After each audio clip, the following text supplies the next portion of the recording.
Welcome back to English Listening Pod. Today we have a special English listening practice lesson for you on how to introduce yourself in English. Hi, everyone. That is right, Sarah.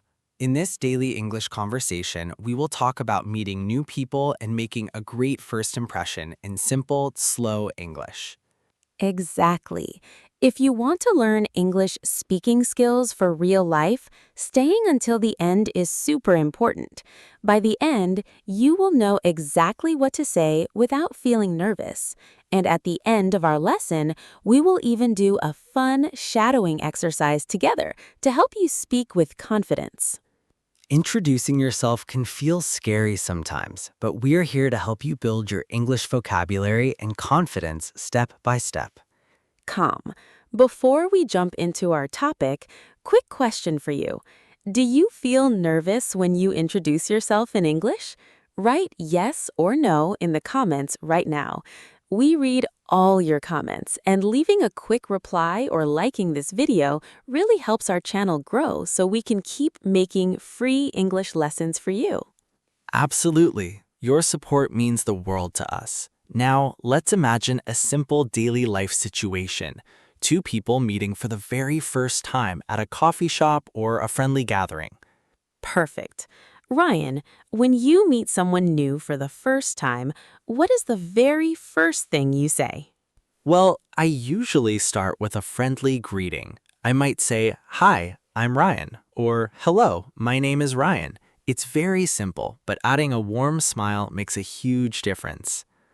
That is so true. A smile helps everyone feel relaxed immediately. In natural English, you can also say, "Hey, I'm Sarah."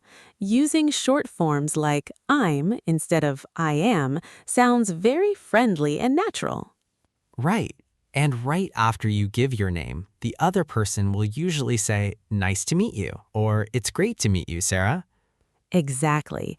And to keep the conversation going smoothly without awkward silences, you can ask a light question back, like, "Where are you from?" or "Have you been here before?"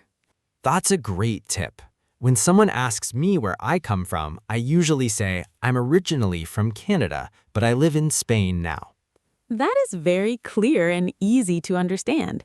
Saying, "I'm originally from" is a wonderful phrase to explain your home country if you live somewhere else today. Yes, it adds a nice little detail to your story without making the sentence too long or complicated for beginners. Let's do a quick practice conversation. Imagine I'm a student at a language meetup and I walk up to you. Sounds great. Let's do it. "Hi there, my name is Sarah. It's nice to meet you." Hello, Sarah. I'm Ryan. Nice to meet you too. Is this your first time at this event? Yes, it is. I'm a bit nervous, but I'm excited to practice my English speaking. Don't worry at all. Everyone here is super friendly. Where are you from, Sarah? I'm originally from Italy, but I'm living here for work. What about you? I come from Canada. I've been living here for 2 years now. It's a wonderful city. Wow, Canada. That sounds amazing. See how simple and clear that was? Exactly. Small conversations like this help you build your daily English conversation skills fast. Now, let's analyze 5 important expressions we just used in our conversation. Introduce yourself means telling someone your name and basic information about who you are when you meet them for the first time. Originally from is a useful phrase to talk about the city or country where you were born, especially if you live in a different place now. Nice to meet you is a polite and friendly expression used when meeting someone for the first time to show you are happy to meet them.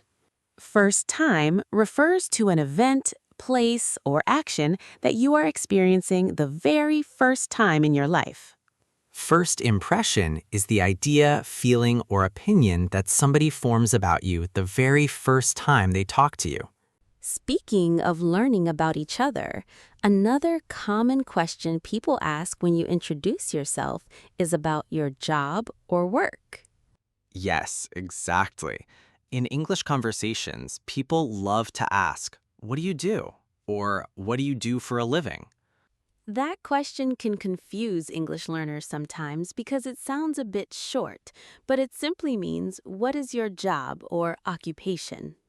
That is right. You can answer in a very simple way. For example, you can say, I am a teacher, or I work in an office, or I am a student. Keeping your answer simple is key when you are a beginner. You do not need to give a long or complicated explanation of your entire career. Exactly. And if you are currently looking for a job or retired, you can just say, I am looking for a job right now, or I am retired. Both are completely normal and clear answers. That is so true. Another topic that comes up all the time during introductions is free time activities and hobbies. Yes, asking about hobbies is a great way to make friends and find common interests.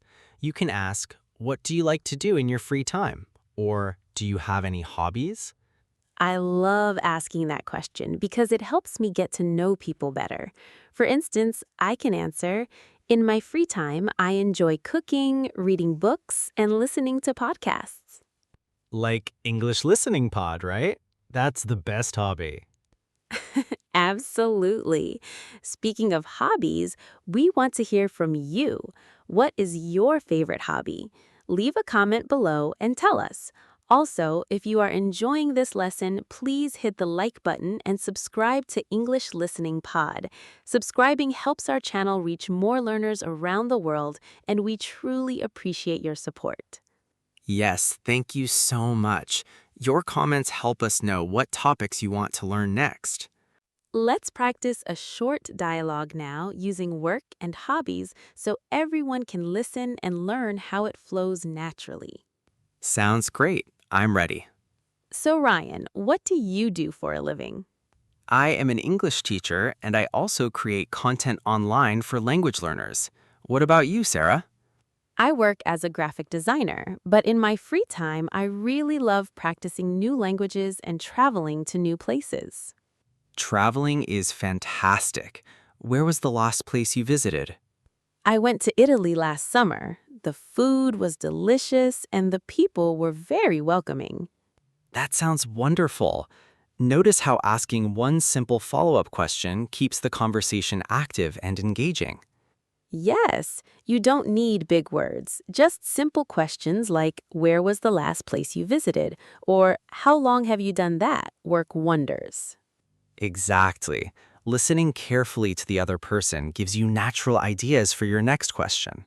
Now, let's review 5 useful expressions from our conversation today.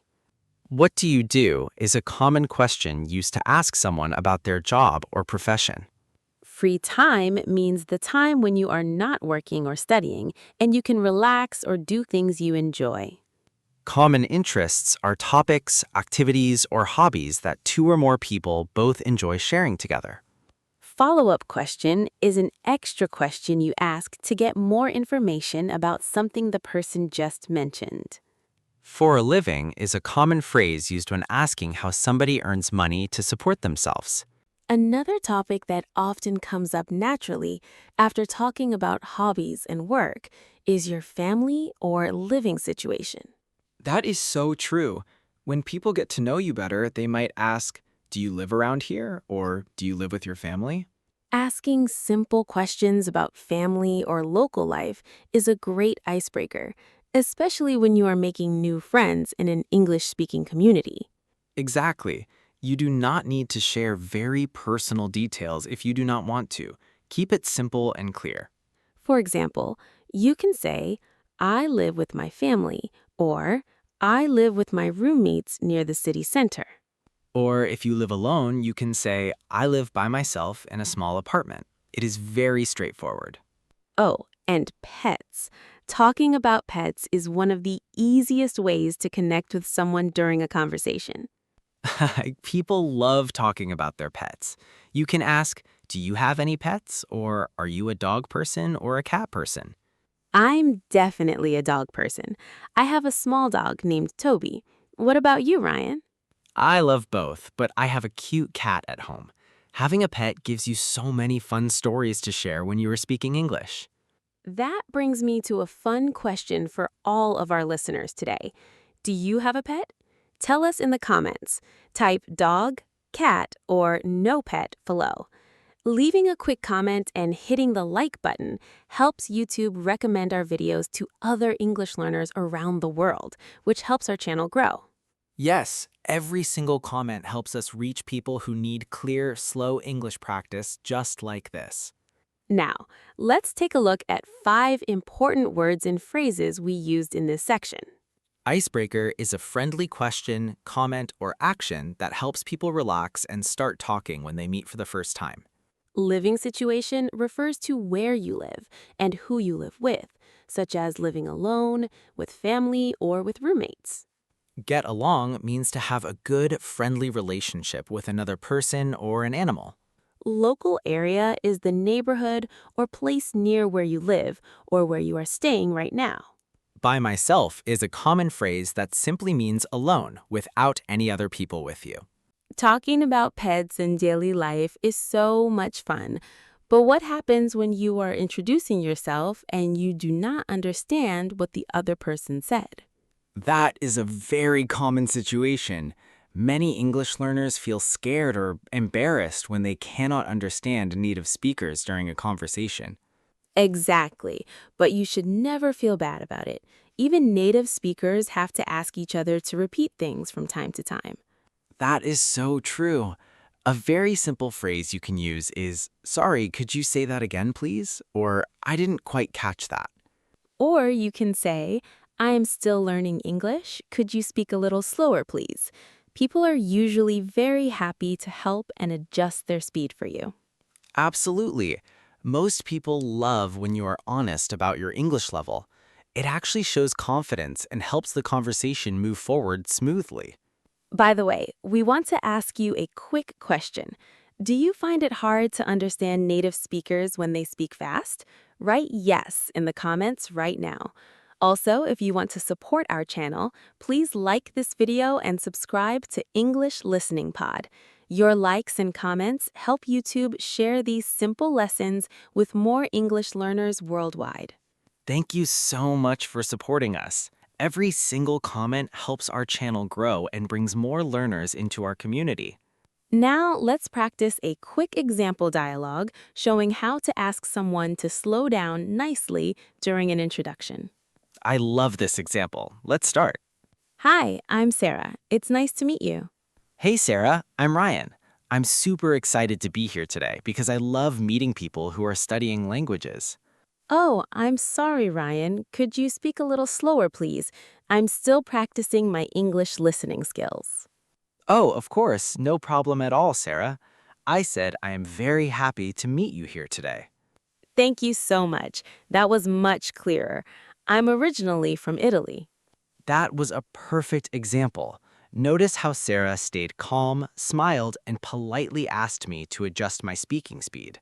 Yes, it's completely normal, and taking control of the pace helps you feel much more comfortable in real-life English conversations. Exactly. Remember that learning a language is a continuous journey, so do not be afraid to take your time when speaking or listening. Now, let's analyze 5 key expressions from this part of our lesson. Catch that is a common idiom that means to hear or understand what someone just said to you. Native speaker refers to a person who has spoken a specific language, like English, since early childhood. Slow down means to reduce the speed at which you are speaking or moving so others can follow easily. Take your time is a kind phrase used to tell someone not to hurry or rush while doing something. Embarrassed describes the feeling of being shy, uncomfortable, or nervous about what other people think of you. We have covered so many great conversation tips today, from saying hello and sharing where you are from, to talking about your job, your hobbies, your pets, and how to ask people to slow down. Absolutely. You now have all the essential tools you need to introduce yourself in English with confidence. Continuous practice is the true secret to becoming fluent. Exactly. To make all these new phrases stick in your memory, we are going to do a very special shadowing exercise right now. Shadowing is one of the absolute best techniques to improve your pronunciation, accent, and speaking rhythm in natural English. Here is how it works. I will read a key sentence at a clear, natural speed, and then Ryan will repeat it slowly, word by word, so you can practice saying it out loud with us. Are you ready? Listen closely and repeat right after us out loud. It is very nice to meet you. It is very nice to meet you. Where are you originally from? Where are you originally from? What do you like to do in your free time? What do you like to do in your free time? Could you speak a little slower, please? Could you speak a little slower, please? Don't be afraid to make mistakes. Don't be afraid to make mistakes. Great job. Repeating these sentences out loud every single day will build your speaking skills faster than you think. Yes, practice makes perfect. The more you speak, the easier and more natural it becomes for you.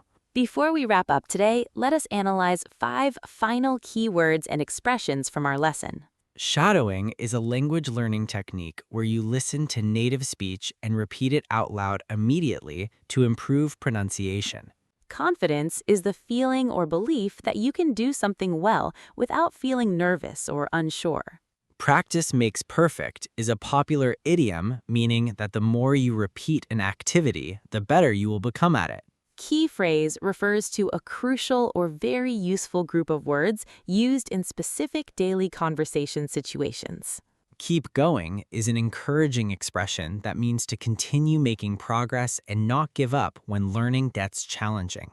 You did an incredible job today. If you made it all the way to the end of this video, you are a truly dedicated English learner.